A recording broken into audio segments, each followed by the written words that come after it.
നമസ്കാരം. കഴിഞ്ഞുപോയ കോവിഡ് കാലത്തെക്കുറിച്ച് ഓർക്കാൻ പോലും ഇഷ്ടപ്പെടാത്തവരാണ് നമ്മൾ. എത്രയോ പേരെ മരണം കീഴടക്കി, എത്രയോ പേരുടെ ഉപജീവന മാർഗങ്ങൾ താറുമാറായി. അതുകൊണ്ട് തന്നെ മനുഷ്യ ജീവിതത്തിലെ കറുത്ത ഒരു അധ്യായമായിരിക്കും കഴിഞ്ഞുപോയ കോവിഡ് കാലം.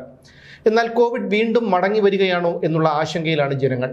ചൈനയിലും സിംഗപ്പൂരിലും ഹോങ്കോങ്ങിലും തായ്ലാൻഡിലുമടക്കം കോവിഡ് കേസുകൾ വർദ്ധിക്കുന്നുണ്ട്. ഇതിന്റെ പശ്ചാത്തലത്തിൽ കേരളത്തിലും കോവിഡ് വ്യാപിക്കാമെന്നും ജാഗ്രത വേണമെന്നുമാണ് ആരോഗ്യ സംഘടനകൾ നൽകിയിരിക്കുന്ന നിർദ്ദേശം. ദക്ഷിണ പൂർവേഷ്യൻ രാജ്യങ്ങളിൽ പടരുന്ന ഒമിക്രോൺ JN.1 വകഭേദങ്ങളായ LF7, NB 1.8 എന്നിവയ്ക്ക് രോഗവ്യാപന ശേഷി കൂടുതലാണ്. അതേസമയം തീവ്രത കൂടുതലുമല്ല. സ്വയം പ്രതിരോധമാണ് വേണ്ടത്. 2021 ഡിസംബറിലായിരുന്നു കോവിഡിന്റെ തുടക്കം. എന്നാൽ 2022 കോവിഡ് ശക്തമായി. മാരകമല്ലാത്ത ഒമിക്രോണിന്റെ വകഭേദങ്ങൾ ഇപ്പോഴുമുണ്ട്. എന്നാൽ പൊതുവെ ശേഷി കുറഞ്ഞ വൈറസുകളാണ് ഇപ്പോഴുള്ളതെന്ന് സ്ഥിരീകരിച്ചിട്ടുണ്ട്. ഈ വൈറസ് ബാധിച്ചവരിൽ പനിയും ജലദോഷവും പ്രത്യക്ഷപ്പെടുമെങ്കിലും ഒരാഴ്ചയ്ക്കുള്ളിൽ ഭേദമാകും. രാജ്യത്തെ 92.66% പേരും വാക്സിൻ എടുത്തിട്ടുള്ളവരാണ്.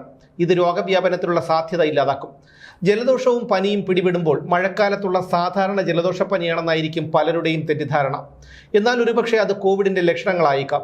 അതുകൊണ്ട് തന്നെ അത് തിരിച്ചറിയേണ്ടതും മുൻകരുതലെടുക്കേണ്ടതും അത്യാവശ്യമാണ്. വൈറസുമായി സമ്പർക്കം പുലർത്തിയവർക്ക് 2 മുതൽ 14 ദിവസങ്ങൾക്കുള്ളിൽ സാധാരണ COVID-19 ലക്ഷണങ്ങൾ പ്രത്യക്ഷപ്പെടാറുണ്ട്.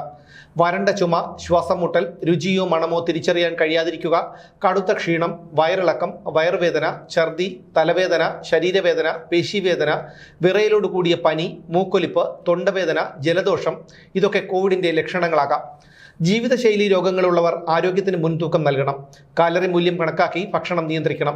അളവ് കുറച്ച് കൂടുതൽ തവണ ഭക്ഷണം കഴിക്കണം. ജങ്ക് ഫുഡ് ഒഴിവാക്കി സമീകൃതാഹാരം കഴിക്കണം. ചിലരിൽ ഉത്കണ്ഠയും വിഷാദവും കാണപ്പെടും. ഈ ലക്ഷണങ്ങളുള്ളവർ അമിത ഭക്ഷണം കഴിക്കും. ഈ സാഹചര്യം തിരിച്ചറിഞ്ഞാൽ ഡോക്ടറുടെ സഹായം തേടണം. രോഗവ്യാപന സാധ്യതയുള്ള സ്ഥലങ്ങൾ ഒഴിവാക്കി നടത്തം പോലെയുള്ള വ്യായാമങ്ങൾ ചെയ്യണം. മാനസിക പിരിമുറുക്കം കുറയ്ക്കാനും ശ്രദ്ധിക്കണം. മദ്യപാനവും പുകവലിയും പോലെയുള്ള ശീലങ്ങൾ കോവിഡ് പിടിപെടാനുള്ള സാധ്യത വർദ്ധിപ്പിക്കുകയും രോഗാവസ്ഥയുടെ തീവ്രത വർദ്ധിപ്പിക്കുകയും ചെയ്യും. ജലദോഷം, തൊണ്ടവേദന, ചുമ, ശ്വാസതടസ്സം എന്നീ രോഗലക്ഷണങ്ങളുള്ളവർ നിർബന്ധമായും മാസ്ക് ധരിക്കണം. പ്രായമായവരും ഗർഭിണികളും ഗുരുതരമായ രോഗങ്ങളുള്ളവരും പൊതുസ്ഥലങ്ങളിലും യാത്രകളിലും മാസ്ക് ധരിക്കണം. അനാവശ്യമായ ആശുപത്രി സന്ദർശനങ്ങൾ ഒഴിവാക്കണം. ഇടയ്ക്കിടെ സോപ്പ് കൊണ്ട് കൈ കഴുകണം. ആശുപത്രിയിൽ ചികിത്സയിലുള്ളവർ എവിടെയാണോ ചികിത്സിക്കുന്നത് ആ ആശുപത്രിയിൽ തന്നെ പ്രോട്ടോകോൾ പാലിച്ച് ചികിത്സ ഉറപ്പാക്കണം. ഇത്തരം മുൻകരുതലുകളൊക്കെ എടുത്താൽ കോവിഡ് വ്യാപനത്തെ ഭയപ്പെടേണ്ട ആവശ്യമില്ല.